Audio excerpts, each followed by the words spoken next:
Welcome back, everybody, to another episode of the Ville Chillin' Podcast. Today we're doing an episode for the People of Kentucky series. But before we get into that, some other stuff we've been doing is streaming. So Jack's been streaming some WWE 2K23. Had some wrestling matches going, fun. You've been doing some racing, Drifting mostly, but yeah. I saw you got Pretty really fun. close to that edge there, dude. You That almost hit wall, it. That almost. wall, dude. But you pulled it to the That's left. kind of the goal. It's kind of the goal. Pretty good. I mean, I get close every now and then, but still figuring things out.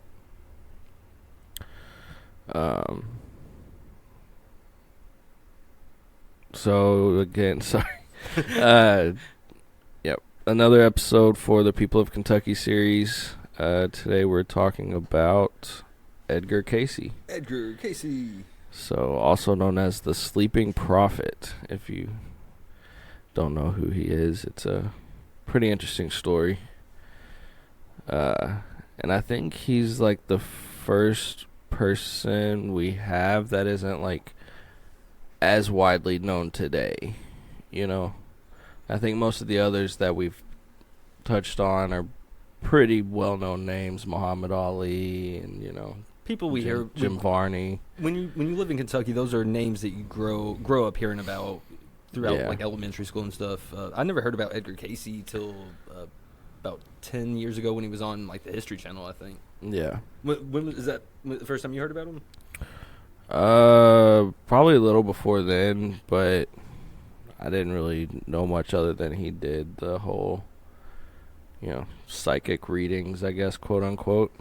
But yeah, he was actually born in Kentucky and lived here for a good part of his start of his life. So we just thought it'd be cool to do an episode.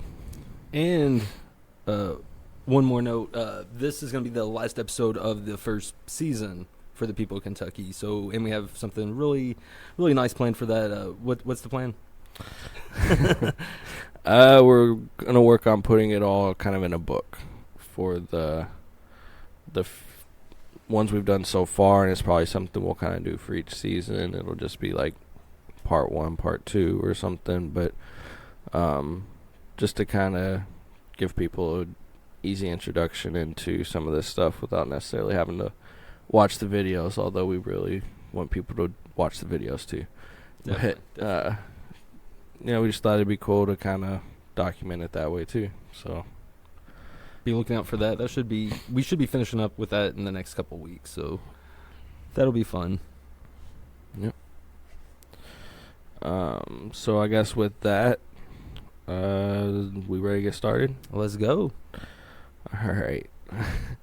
Edgar Cayce was born March 8th, 1877 in Christian County, Kentucky, which is near Hopkinsville.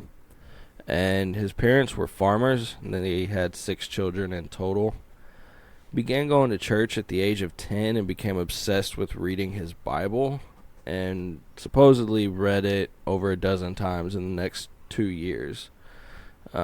Cover to cover, which is At what kind of a age? feat in and of itself. 10. Over the next 2 years he read it. So like from 10 to 12 he read the Bible like a lot.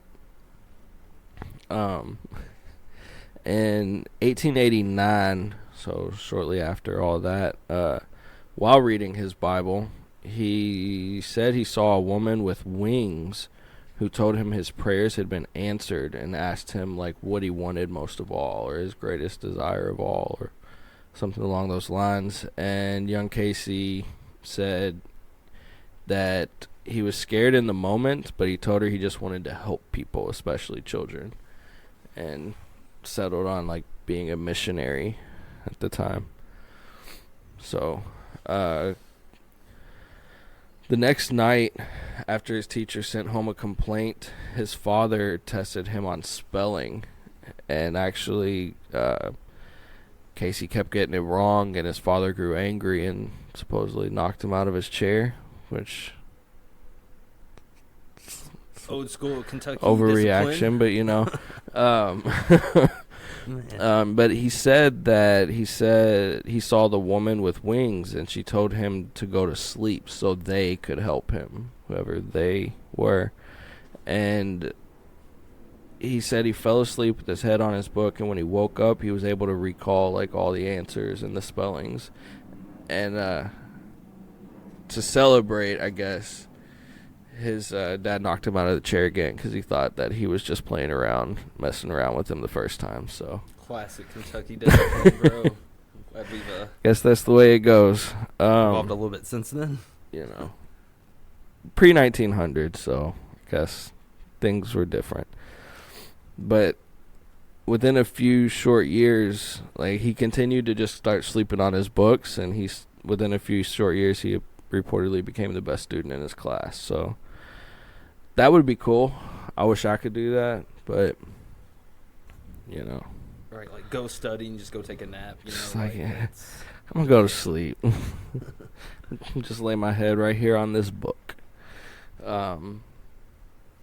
Another thing that happened to him while he was young is while playing a ball game at school, he was hit on like the base of his tailbone, and he reportedly began to act strangely. And he said that while he slept, he diagnosed himself and like basically told his parents or his family to like what needed to happen to fix him or help him or whatever. And that was, supposedly it worked, and that was the very first report of his clairvoyance, I guess, quote unquote.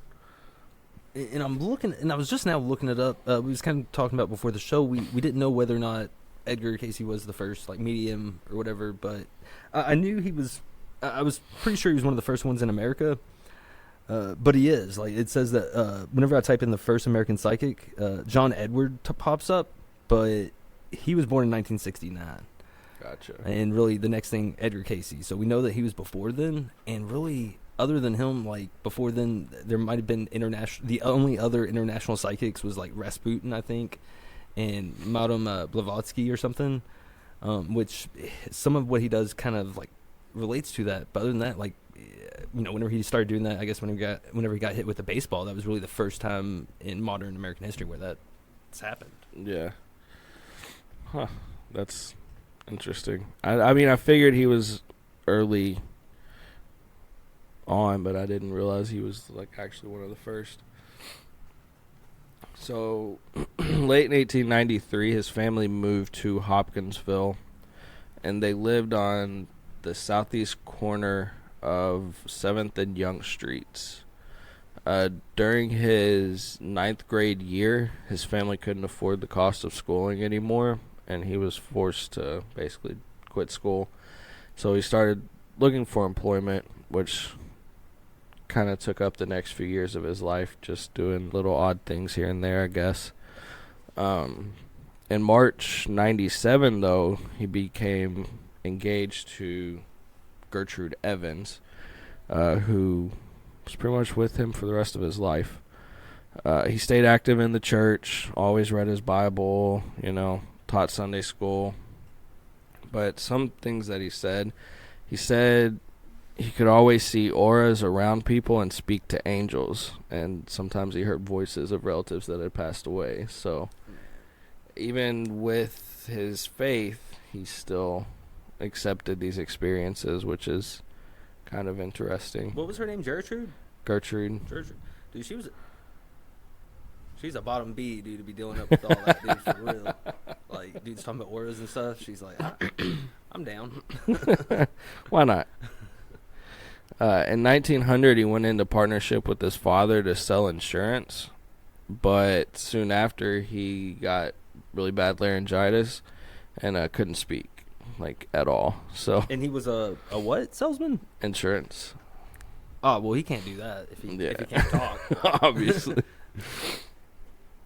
So, since he couldn't work, he was forced to live with his parents still, and during that time, he took up photography, since you don't really have to talk to be into photography. And so he began his journey as an apprentice of W.R. Bowles in Hopkinsville. A traveling hypnotist performed in Hopkinsville in 1901 and heard about Edgar Cayce's inability to speak because he couldn't speak that whole time, and offered to try to cure him through hypnosis. And Cayce accepted, and he could actually talk while he was in the hypnotic trance, but as soon as the trance was over, he couldn't talk. The hypnotist stated that the cure failed because Cayce, though he could enter the hypnotic trance, he wouldn't accept a suggestion while in the trance. And another hypnotist from New York attempted to cure Cayce with the same outcome. However, he later suggested that, like, once Cayce's in the trance, Cayce take over his own diagnosis, basically. So it's like once he's in the hypnotic trance, tell him to cure himself. So like you almost had to like get his. I think what they were saying is almost like he had to get like his ego out of the way to kind of get to his true self or self-conscious or something. Yeah. This led Cayce to meet with the local hypnotist Al Lane. Lane put Cayce into a trance, and Cayce was able to speak. And once he could speak, he told Lane to give him the suggestion to increase blood circulation to his throat. And he said that his throat actually became bright red until 20 minutes later he ended the trance, or he ended the treatment. While still in the trance, he suggested to end the treatment. And once pulled out of the trance, his voice returned to normal. Occasionally it would relapse, and he would just do the same cure again. He would have Al Lane put him into a trance and do the same thing. After the Eventually it stuck and it was permanent, but he said he had to do it quite a lot. Due to the success of that, though, Lane asked Cayce to do the same for his own ailments and suggest cures, and found the results effective.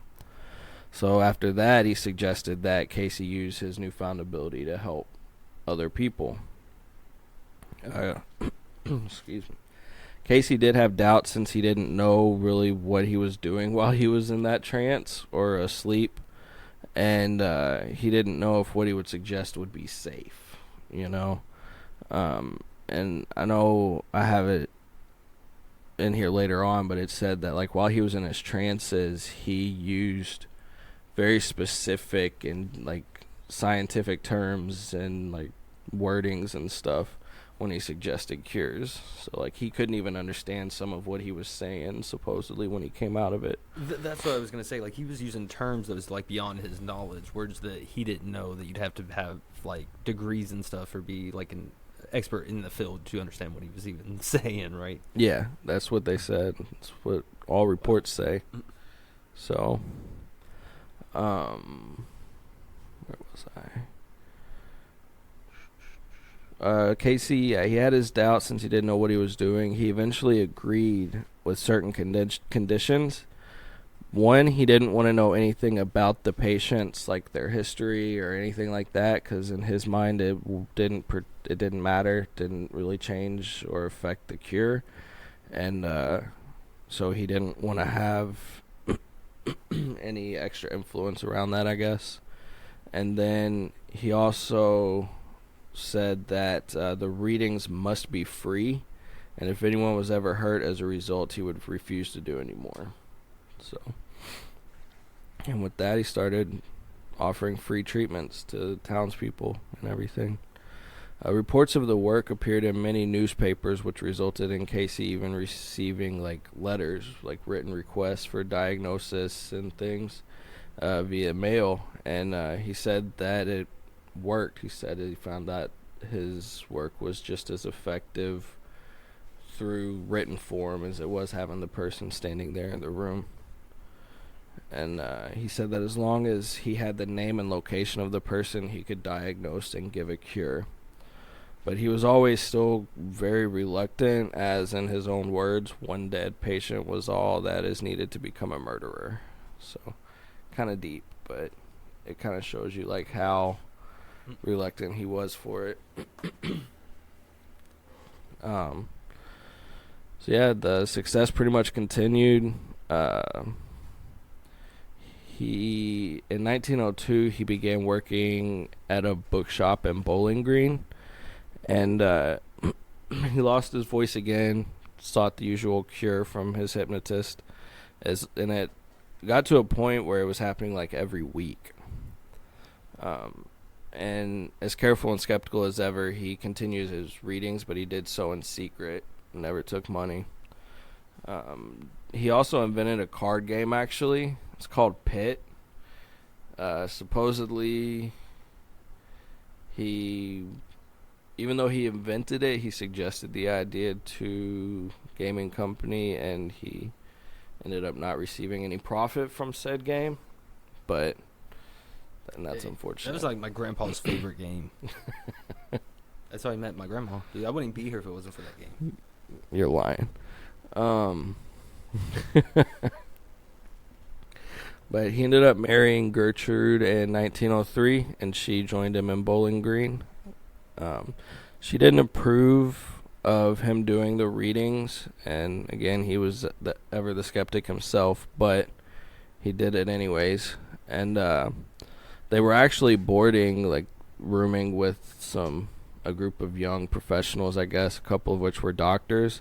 And the hypnotist, man, he revealed the fact that they were doing readings, like psychic readings, and he ended up losing his medical license and getting forced to close practice.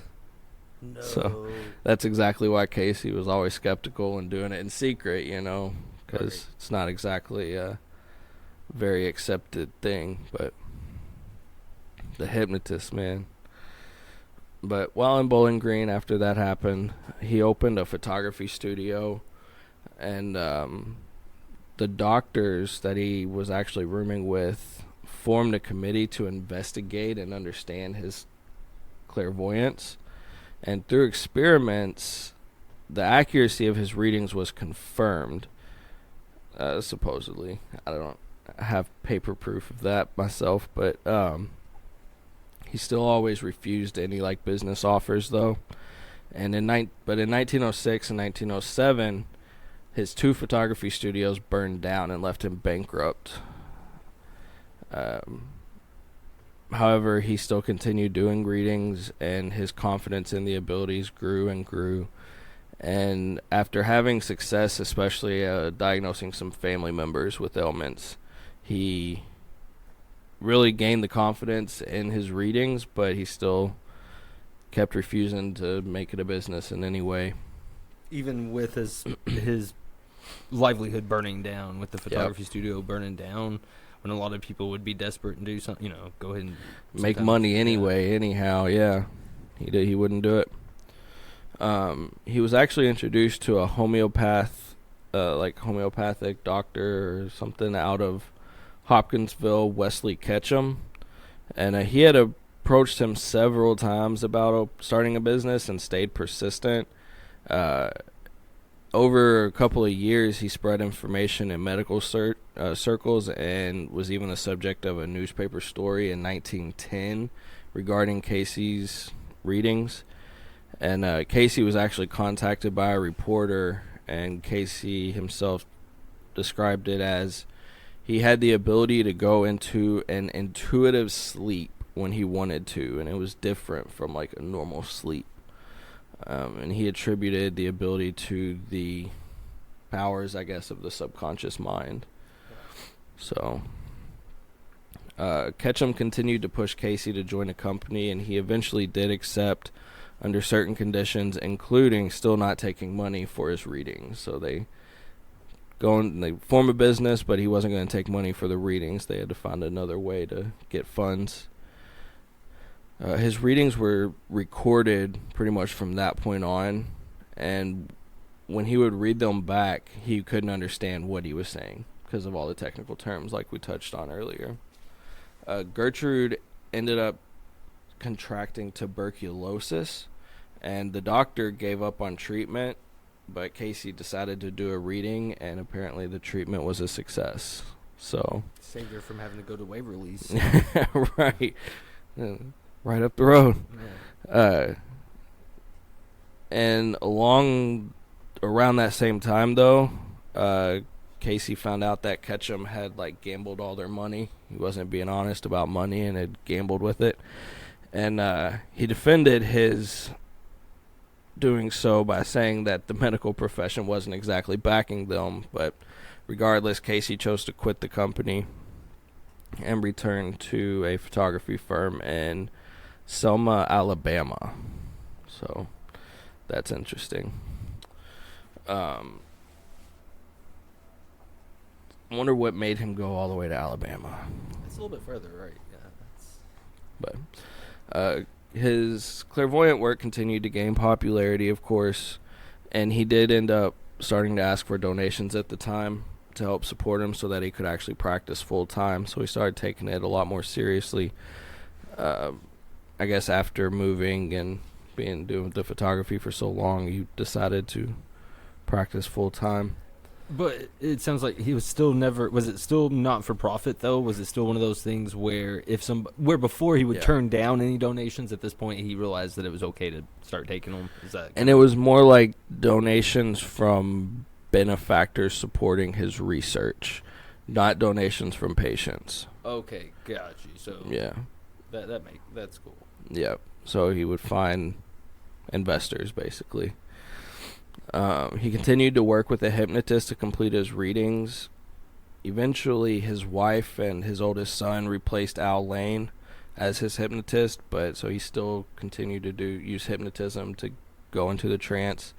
And he even recruited a secretary around that time to start transcribing his readings.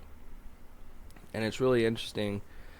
Recorded, there's like over 14,000 readings that he did in his lifetime, and that's just what's on record.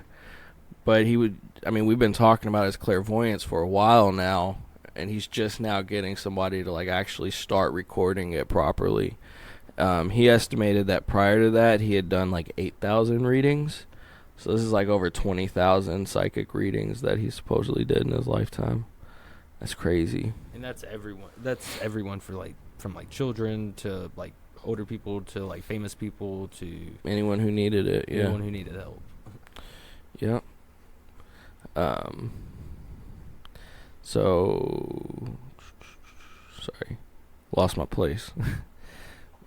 So he did end up attracting the attention of many entrepreneurs who obviously wanted to use his clairvoyance for like business gain.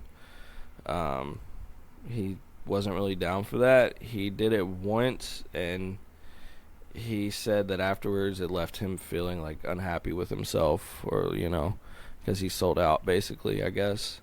He started refusing to do that anymore. He even reportedly turned down an offer of $100 per day to do readings on a market. And $100 per day in the early 1900s, that's a good bit of money. Oh, yeah.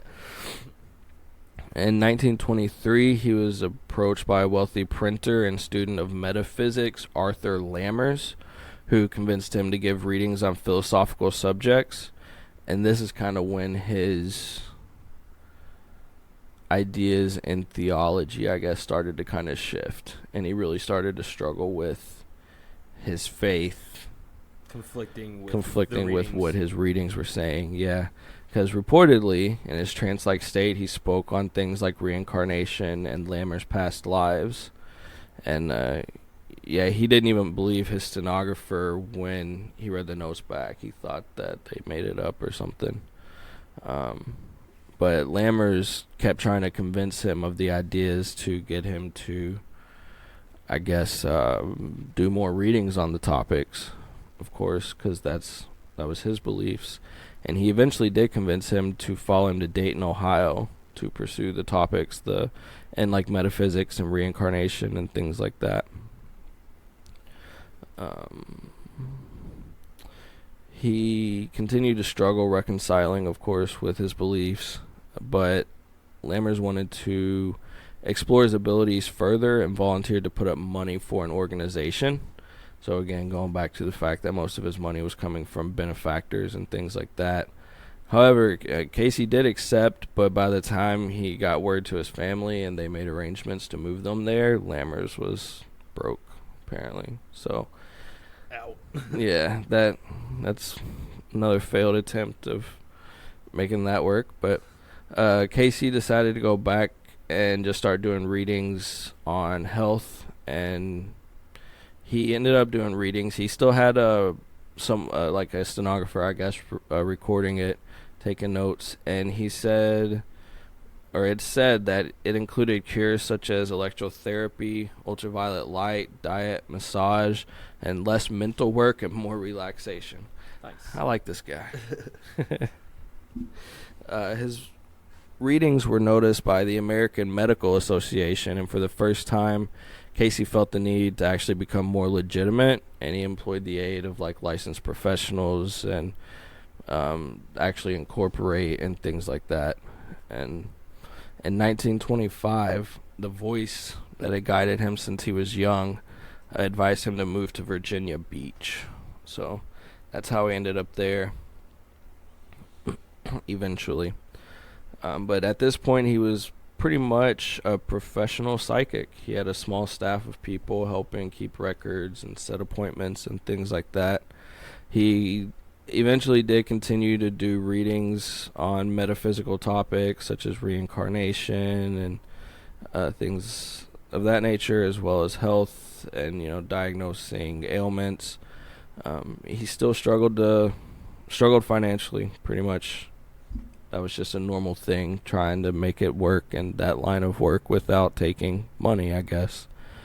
But he did receive assistance from various benefactors, like we said. So he toyed the idea of starting like an association in a hospital. But before he moved to Virginia, he couldn't really make it happen logistically. But a benefactor named Martin Blumenthal became interested and financed his vision and bought him a house in Virginia Beach. Nice.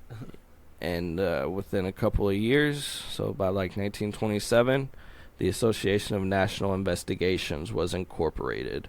And they built a hospital to study the readings. So it wasn't just doing the readings and recording that at this point. It was do the readings, test the cure, see if things work, track it on a more scientific basis. Blumenthal was the president, and his brother, along with several others, were vice presidents. Cayce served as the secretary and treasurer of that association. From that point on, to protect against prosecution, anyone who requested a reading had to join the association and like basically sign a kind of a, not necessarily a non-disclosure agreement, but a liability waiver in essence, and state that they were participating voluntarily in a psychic experiment. Gotta protect yourself. Yeah. The dedication ceremony of the hospital was held October 11th, 1928, and the complex included a lecture hall, library, a vault to store the research and readings, and offices for researchers. And then there was like a separate area that had a large living room, a huge garage, I think it said like a 12-car garage or something, servants' quarters, and a tennis court. And its first patient was admitted the very next day after opening. Research in many ailments and many more remedies was conducted at the facility. Eventually, there was a months-long waiting list. And, I mean, when you look at the list of things that were researched, it was everything from, like, mental illnesses to physical ailments and then metaphysical topics and all kinds of stuff. Yeah, it was pretty extensive. However, his partner Blumenthal and his brother, they ambitiously wanted to open like a university for all of it, and I think the gist is they were a little too ambitious.